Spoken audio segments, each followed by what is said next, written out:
our guest who's going to speak to us from the local education department, Vuyiseka Mboxela, who's spokesperson for the Eastern Cape Education Department. A very good afternoon to you, ma'am. So when we saw the first images this week of some of those pupils in some of the villages, they were unable to get to school because the operators had not been paid.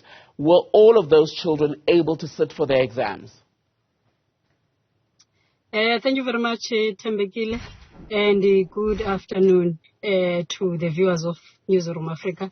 Thembekile, according to the number that was expected to write the first examination, which was English paper 1, 98,000 of them whom are full-time learners, they have written, and the 14,000 plus, which is a part-time, has written.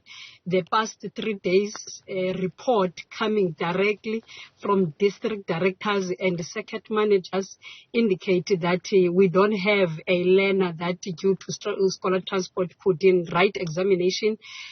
Only one learner thus far that has not yet written, that did not write the first paper, which is the English, and it's a learner that is in Xolilizwe, and that learner was only raising a matter of him not having an ID, but upon the work of Mr. Tsipa, whom is a circuit manager in Xolilizwe area, which is in Amatole East, it was discovered that indeed that learner didn't even go to the examination center, which is the school where he is studying, but he opted to go home and fetch the ID.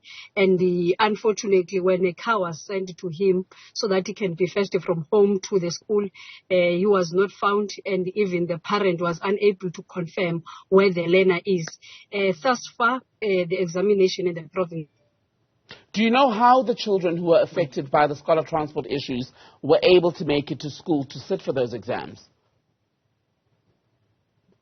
In terms of the number that is ferried from home to schools, and in terms of the grades, there's ones that are in grade 12. They are a very small number, and in most instances, it's learners that when they are to write examination, they will always make means of being close.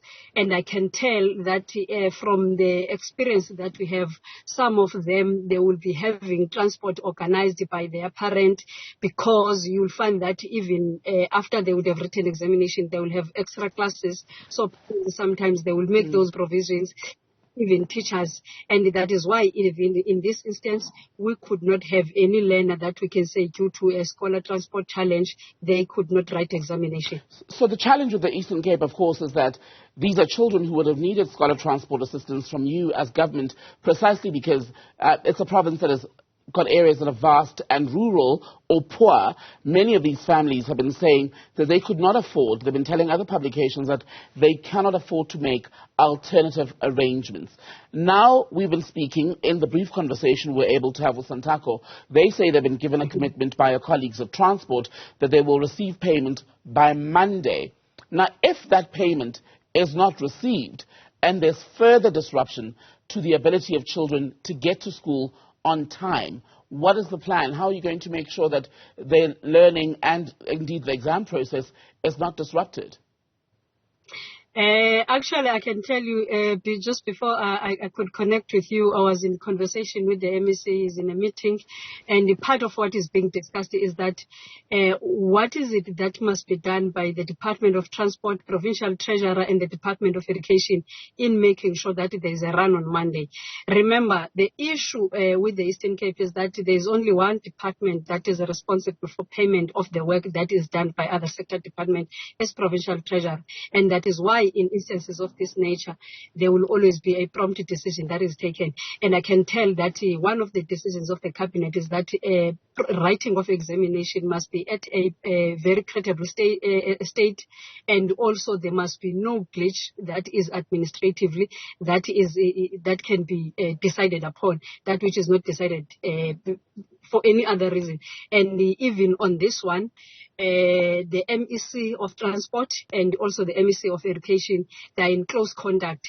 And if there is going to be a run that is not going to take place, they will be informed by responsible officials so that if there's a specific decision that needs to be taken, that decision is taken. But for now, we are convinced that indeed there will be no disruption of examination due to an administrative glitch, because the two departments, they are in close contact to each other. And if there's a need for instant decision to be taken, leadership of the departments are always in close contact. Well, that reassurance, with respect, ma'am, would not go very far with many of the people who are affected, because, as I was just referencing in the previous conversation, at the beginning of this year, you had an issue where some scholar transport operators were saying, well, we're not going to collect these kids and ferry them to school because we've not been paid. And they were then waiting for monies outstanding from 2021. Here you are now, 10 years into this, 10 months, I beg your pardon, into the new year. And again, this issue is recurring, even after there had been allocations of money announced by the former Transport Minister, MEC in the Eastern Cape, I should say, in February. So if this keeps recurring, people want to know that there's Plan B to make sure that the children, at the very least, are still able to make it to school safely. So what is Plan B? Thembekile, let me tell you, in terms of writing of examination, the biggest number that were to write examination on one day, it is the one that was writing English, because it's 114. And I can tell you, then after that, the number drastically goes down, because learners get to write segmentedly based on their own streams.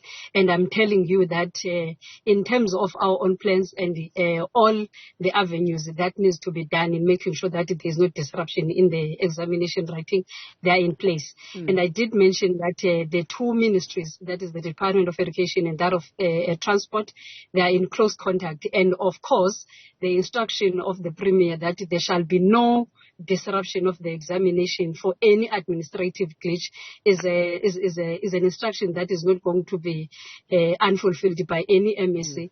And I can tell that in terms of the run that is being expected on Monday, such if it is not going to happen, there will be an indication early from the officials that are responsible for payment. But for now, we don't envisage anything that will further be of a public worry in terms of the delivery of a credible examination in the province. How frustrated are you as the Education Department that your colleagues at Transport have not been making payments on time on more than one occasion?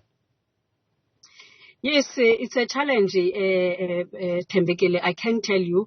But what we cannot be comfortable in doing is go out as government, as a sector, and be ballistic about the challenges that are facing that department in terms of payment.